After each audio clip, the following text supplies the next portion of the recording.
에스라 3장 1절부터 13절까지의 말씀입니다. 저와 여러분이 한 절씩 교독하겠습니다. 제가 1절 말씀부터 보겠습니다. 이스라엘 자손이 각자의 성읍에 살았더니 일곱째 달에 이르러 일제히 예루살렘에 모인지라. 요사닥의 아들 예수아와 그의 형제 제사장들과 스알디엘의 아들 수룹바벨과 그의 형제들이 다 일어나 이스라엘 하나님의 제단을 만들고 하나님의 사람 모세의 율법에 기록된 대로 번제를 그 위에서 드리려 할세.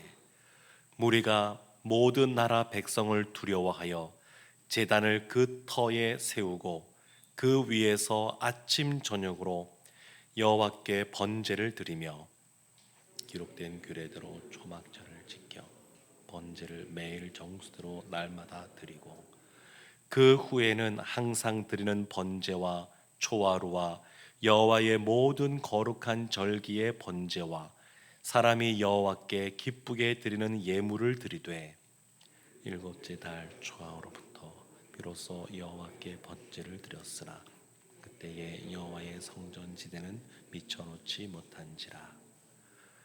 이에 석수와 목수에게 돈을 주고 또 시돈 사람과 두롯 사람에게 먹을 것과 마실 것과 기름을 주고 바사왕 고레스의 명령대로 백향목을 레바논에서 욥바 해변까지 운송하게 하였더라. 예루살렘에 있는 하나님의 성전에 이른 지 2년 둘째 해에 스알디엘의 아들 수룹바벨과 요사닥의 아들 예수아와 다른 형제 제사장들과 레위 사람들과 무릇 사로잡혔다가 예루살렘에 돌아온 자들이 공사를 시작하고 20세 이상의 레위 사람들을 세워 여호와의 성전 공사를 감독하게 하매 이에 예수아와 그의 아들들과 그의 형제들과 감미엘과 그의 아들들과 유다 자손과 헨나다 자손과 그의 형제 레위 사람들이 일제히 일어나 하나님의 성전 일꾼들을 감독하니라.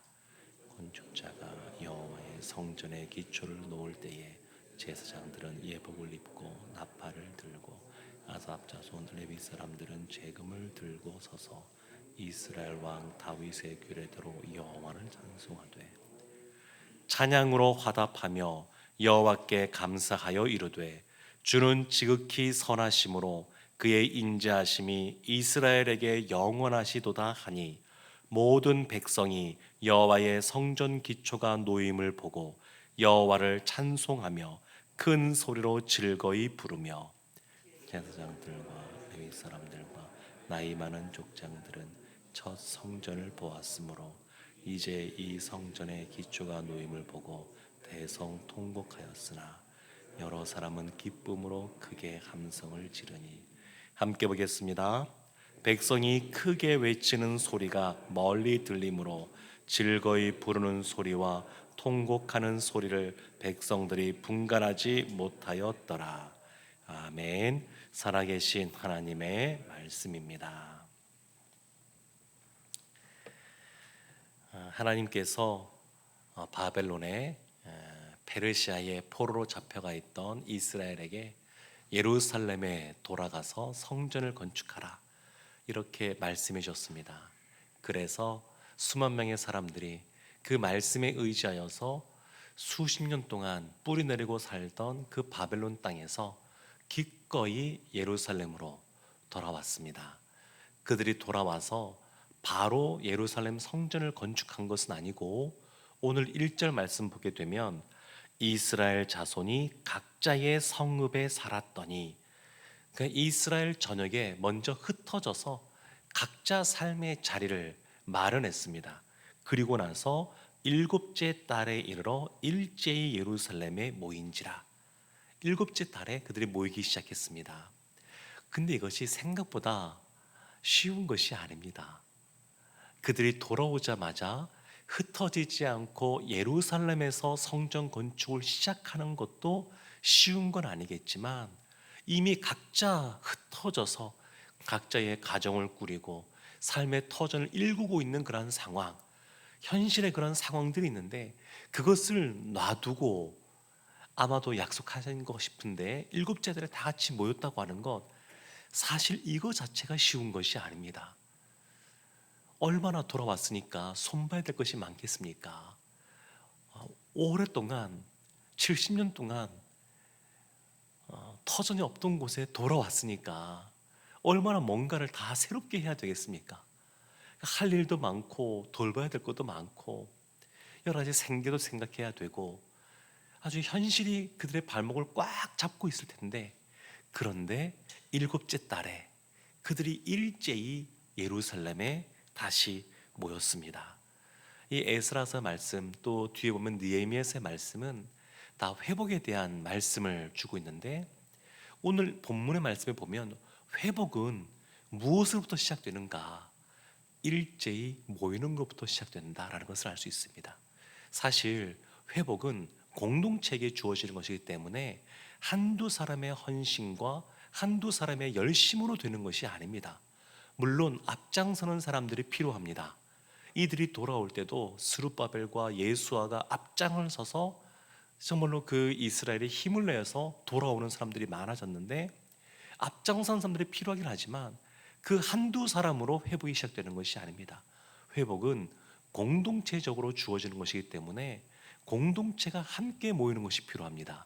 이들은 일제히 모임으로부터 시작하여서 성전을 건축하는, 또 이스라엘이 회복되는 것을 경험하게 됩니다. 그들이 모여서 무엇을 했느냐? 2절 말씀을 보면 다 그들이 일어나서 하나님의 제단을 만들었습니다.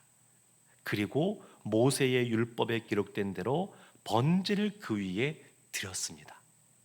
그러니까 이들이 먼저 제단을 만들고 하나님께 제사를 지냅니다. 다만 두려운 곳이 있었습니다. 3절 말씀에 보면 무리가 모든 나라 백성을 두려워하여 제단을 그 터 위에 세우고 그 위에서 아침 저녁으로 여호와께 번제를 드리며, 주변에 있는 그 열국의 백성들을 두려워했습니다.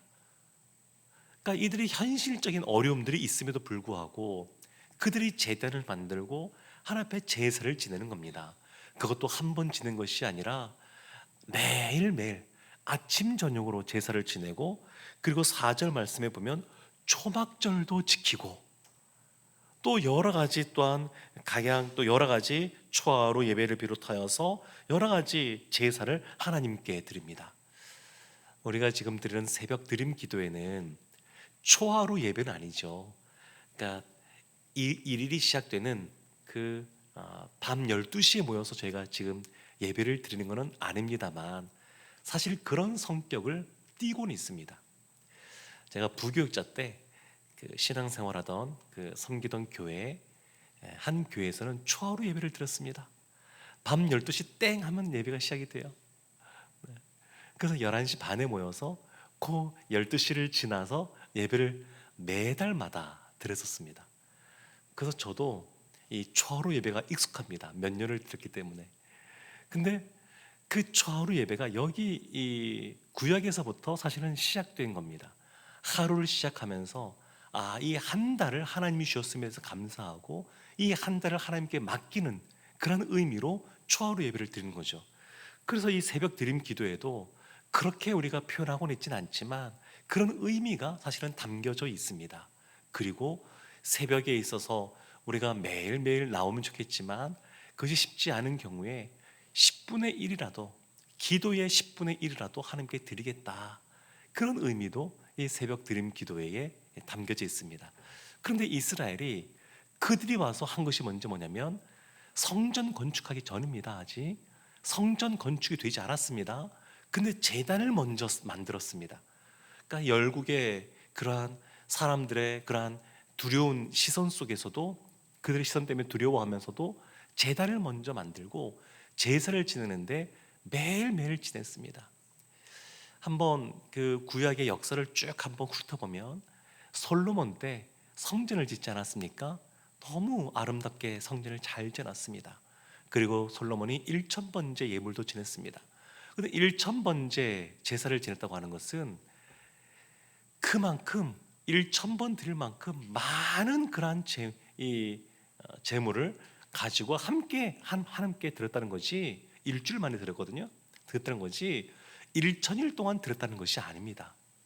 그리고 실제로 그 성전이 건축된 이후에 이와 같이 날마다 하나님께 제사 지내고 예배 드리기보다 그 이후에 솔로몬의 삶이 우상 숭배 쪽으로 빠진 것을 보게 됩니다. 성전이 아무리 화려해도 웅장해도 그러나 그 성전이 존재하는 이유는 뭐냐면 하나님께 제사 지내는 것, 예배 드리는 것이 그 존재의 첫 번째 이유인데 솔로몬이 그것을 놓쳐버리고 말았습니다. 이스라엘 사람들이 너무나 존경하는 다윗 왕 때도 유월절 절기도 잘 지키지 못했습니다. 그래서 우리가 얼마 전에 보았던 것처럼 남유다의 그러한 왕들 중에서 유월절을 제대로 지킨 왕 요시야 왕 때밖에 없습니다. 그러니까 절기를 지키지를 못했어요. 그리고 나서 오늘 보면 초막절을 지켰다 그러는데 초막절을 지킨 적이 있느냐? 남유다 역사 속에서 초막절을 지켰다는 기록이 없습니다. 왜 절기를 지키기 어려울까요? 이스라엘 남자들은 1년에 3번씩 성전에 모여서 예배를 드리라 그렇게 말하는데 이것이 현실적으로 어렵기 때문입니다. 각자 삶의 바쁜 모습으로 살아가는데 또 농사를 짓고 양을 칠 때도 그때 또 해야 될 일들이 있지 않겠습니까? 그 현실이 발목을 잡고 있으니까 그들이 모이지를 못했는데 지금 바벨론에서 포로로 있던 사람들이 돌아와서 상황도 열악한 상황에서 숫자도 수만 명이 돌아왔지만 이전과 비교하면 비교도 되지 않을 만큼 적은 숫자에다가 그리고 주변 나라 사람들의 그러한 여러 가지 안 좋게 바라보는 시선 속에서 두려움에 떨면서도 그들이 일제히 모였다라고 하는 것, 그리고 그들이 제일 먼저 한 게 뭐냐면 성전을 짓지 못했지만 제단을 만들고 예배를 드리기 시작했다고 하는 것. 이게 참 놀라운 일입니다. 예루살렘에 돌아가서 성전을 건축하라라고 하는 것은 하나님께서 본질적으로 그들이 제사, 예배를 회복하라라고 하는 의미가 그 안에 담겨 있습니다. 이 의미를 본다 그러면 이들은 이미 회복이 시작이 되었고 본질적으로 회복이 완성이 되었습니다. 제사를 회복했으니까요. 예배를 회복했으니까. 이들이 이와 같이 날마다 하나님 앞에 아침 저녁으로 제사를 지내고 초막절을 지내고 번제와 초월 예배와 모든 거룩한 절기의 번제와 하나님이 기뻐하시는 예물을 드리는 그러한 모습을 보였습니다. 그런데 6절 말씀에 보면 이런 말씀도 있죠. 이때가 아직 성정지대를 미처 놓지 못한지라. 예루살렘 성전을 솔로몬이 건축할 때 성전 지대를 놓는 이야기는 성경에서 언급하고 있지 않습니다. 그 외에도 그냥 크고 웅장하고 아름답고 화려한 성전을 짓는 것에 대한 이야기만도 가득 담겨 있기 때문에 성전 지대 토대를 이렇게 다지는 거는 별것 아니잖아요. 사실 물론 너무 중요한 것이긴 합니다. 건축가들이 집을 그릴 때와 그냥 일반인들이 집을 그려보라라고 할 때 집을 그릴 때 차이가 있다 그럽니다. 대체로 일반인들이 집을 그리라 그러면 지붕부터 그린답니다. 지붕부터 그리고 기둥도 세우고 이렇게 하는데 건축가들 보고 집을 그려보라 그러면 기초부터 그린답니다. 그리고 기둥을 세우고 맨 마지막에 지붕을 올리고 다른 거죠. 건축가들은 기본적으로 그들 생각 속에 건물은 이 토대가 중요하다 이런 생각들이 기본적으로 있다 보니까 그 지대를 놓는 것부터 그들은 시작을 합니다. 그런데 이 솔로몬의 성전 건축에 있어서는 그거는 그다지 중요하게 언급되지도 않을 만큼 눈에 보이는 아주 크고 웅장하고 화려한 것들이 너무 많은 겁니다. 그럼에도 불구하고 하나님이 솔로몬의 성전 건축 완공 이후에 솔로몬에게 하신 말씀이 있는데 열왕기상을 보면 열왕기상 6장을 보면 그 말씀이 나옵니다. 열왕기상 6장 11절부터 13절까지 말씀을 제가 읽어드리겠습니다. 여호와의 말씀이 솔로몬에게 임하여 이르시되 내가 지금 이 성전을 건축하니 내가 만일 내 법도를 따르며 내 율례를 행하며 내 모든 계명을 지켜 그대로 행하면 내가 내 아버지 다윗에게 한 말을 내게 확실히 이룰 것이요 내가 또한 이스라엘 자손 가운데에 거하며 내 백성 이스라엘을 버리지 아니하리라 하셨더라. 성전을 건축했는데 하실 말씀 뭐냐면 내 법도를 따르고 율례를 행하면 그러면 너에게 약속한 복을 허락해 주겠다, 이런 말씀하십니다. 그러니까 성전 건축은 중요한 게 뭐냐면 그 성전 건축을 통해 말씀에 순종하는 모습이 있을 때 그때 하나님이 약속하신 복들을 받아 누리는 겁니다. 그러니까 지금 그런 면에서 보면 아직 건축을 하지 못했습니다. 이들이 성전 건축을 못했습니다. 그렇지만 제단을 먼저 쌓고 예배를 회복했다라고 하는 것은 이미 회복이 시작됐고 본질적으로 완성됐다라고 하는 그러한 모습을 보여줍니다. 그리고 8절부터 보게 되면 이들이 이제 공사를 본격적으로 시작하게 되는데 예루살렘에 있는 하나님의 성전에 이른 지 2년 둘째 달에 공사를 시작합니다. 시간이 많이 지났습니다. 2년 둘째 달, 2년이 넘는 시간이 걸렸습니다. 공사를 시작하는데 왜 이렇게 걸렸냐면 밑에 보면 나옵니다. 이러한 저러한 레바논의 백향목을 비롯하여서 여러 가지 이런 것들을 운송하고 이런 것들을 하다 보니까 시간이 많이 걸리는 겁니다. 솔로몬이 성전을 건축할 때는 다윗이 이미 웬만한 재료들을 다 준비해놨습니다. 자재들 다 준비해놨습니다. 근데 지금은 그때와 비교하면 가진 것도 별로 없고 사람도 소수이고 환경도 열악하고 상황도 협조적이지 않고, 그럼에도 불구하고 시간은 걸렸지만 이들이 이제 성전 지대 기초공사하는 것을 시작하게 됩니다. 근데 이 일 가운데 특징이 하나 있는데 8절 말씀에 보면 이런 말씀이 중간에 있습니다. 2년 둘째 달에 스알디엘의 아들 수룹바벨과 요사닥의 아들 여호수아와 다른 형제 제사장들과 라고 하면서 어떤 사람들이 앞장서서 일을 하는 거냐면 총독으로 나중에 있게 되는 수룹바벨, 대제사장으로 있게 되는 예수아, 이런 지도자의 급에 있는 사람들이 먼저 헌신합니다.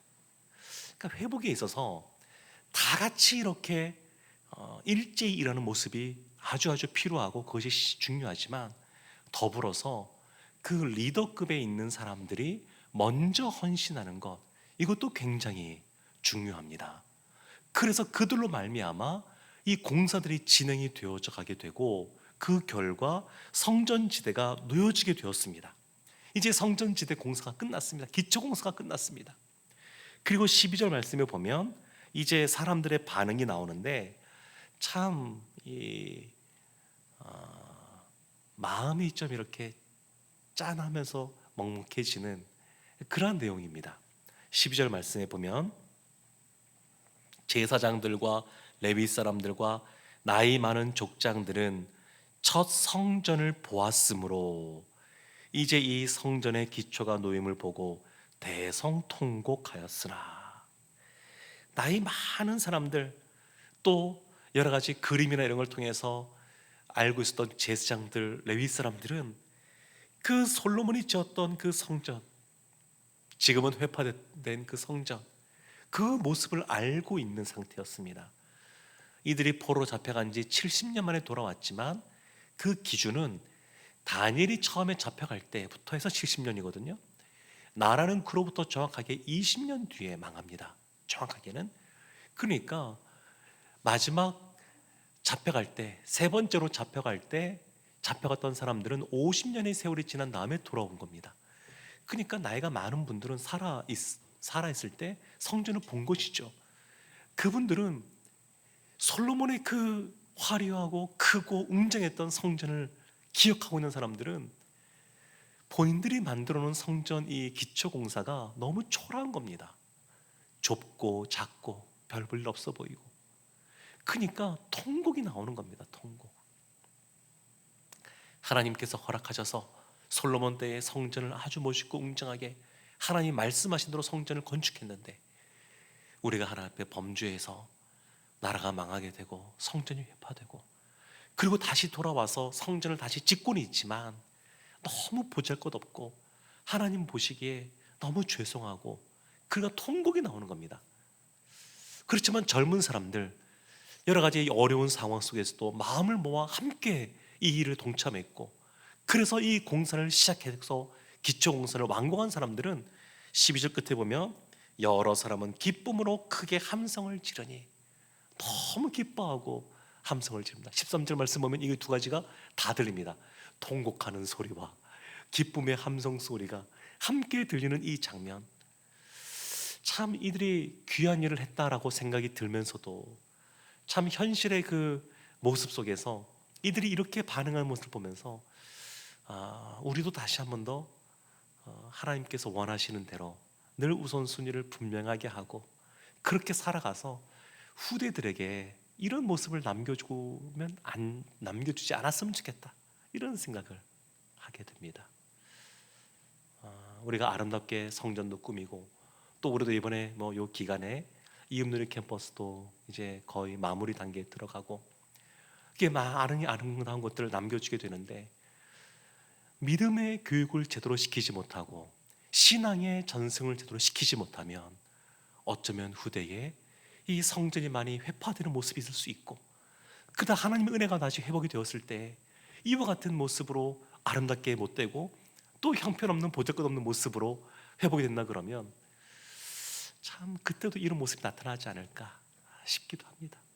하나님의 은혜 가운데 회복을 시작했고 회복을 누리고 있지만, 그러나 동시에 우리가 경계심을 늘 갖고 깨어서 늘 우리의 삶의 우선순위를 다시 한 번 더 분명하게 점검하고 하나님의 말씀에 순종하며 살아가는 우리 모두가 되어서 우리의 가정, 우리의 교회, 그리고 더 나아가 우리 한국교회가 더욱더 든든히 서가기를 주님의 이름으로 축원합니다.